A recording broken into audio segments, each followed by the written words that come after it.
বস্তায় করে পুকুরে ফেল দেয়। আব্বা আমাকে বাঁচাও, আব্বা বাঁচাও আব্বা।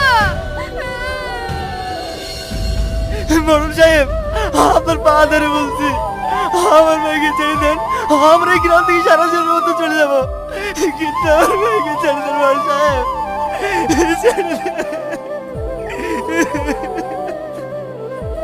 ছাড় পা, তোকে যদি এই গ্রাম থেকে অন্য গ্রামে যেতে দিই তাহলে সেই গ্রামের লোকেদের তো হবে, তার থেকে তোর মেয়েকে মরতে দে।